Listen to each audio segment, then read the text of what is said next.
जुनेद, ये भी बताइएगा कि पीटीआई की सीनियर लीडरशिप में से कौन कौन आ रहा है और अभी आपको कोई पीटीआई के रहनुमा वहाँ पे नजर आए हों जो अब तक पहुँच चुके हैं?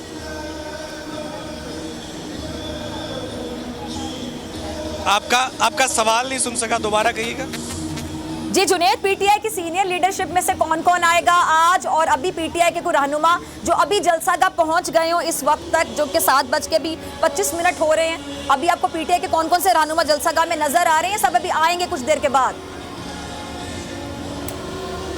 जी हाँ, जलसागाह के अंदर जो तहरीक इंसाफ के कारकुनान हैं वो तो पहुंच रहे हैं। लीडर्स की तादाद है जो कि यहाँ पर पहुंचना शुरू हो चुकी है। लीडर्स जो है यहाँ पर आ रहे हैं। यहाँ पर मियां असलम इकबाल मौजूद हैं, यहाँ पर शिबली फराज दिकर फैसल जावेद यहाँ पर पहुंच चुकी हैं, दीगर लाहौर की क़यादत भी यहाँ पर पहुंच चुकी है और वक्तन फ़वक्तन जो है वो स्टेज से खताबात करने का सिलसिला भी जारी है। खताब कर रहे हैं स्टेज से और जो है वो आवाम को चार्ट करने की कोशिश की जा रही है। बार बार स्टेज से एक ही ऐलान यहाँ पर हो रहा है कि इमरान खान आज अहम ऐलान करने जा रहे हैं। कप्तान आज आइंदा का लाहे अमल आगाह से जो है वो अपने कारकुनों को, अपने चाहने वालों को आगाह करेंगे, जिसका शिद्दत से इंतजार यहाँ पर किया जा रहा है। शिद्दत से इंतजार कारकुनान कर रहे हैं। और एक चीज़ जो पाकिस्तान मुस्लिम लीग नून की जानिब से सुबह से मीडिया में फैलाई जा रही थी कि यहाँ पर पाकिस्तान के झंडों को उतारा गया है, तो यहाँ पर सूरत हाल ये है कि पाकिस्तान का झंडा जहाँ लगा है, जहाँ तहरीक इंसाफ का झंडा लगा है, उससे ऊपर पाकिस्तान का झंडा लगाया गया है। और पिंडाल के मनाजिर में मेरे कैमरामैन आपको दिखा सके तो यहाँ पर भी पाकिस्तान के झंडे हमें वाज़िया दिखाई दे रहे हैं, जो कि कौमी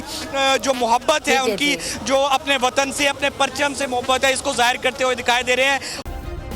सब्सक्राइब करें और बेल दबाएं ताकि कोई खबर रह न जाए।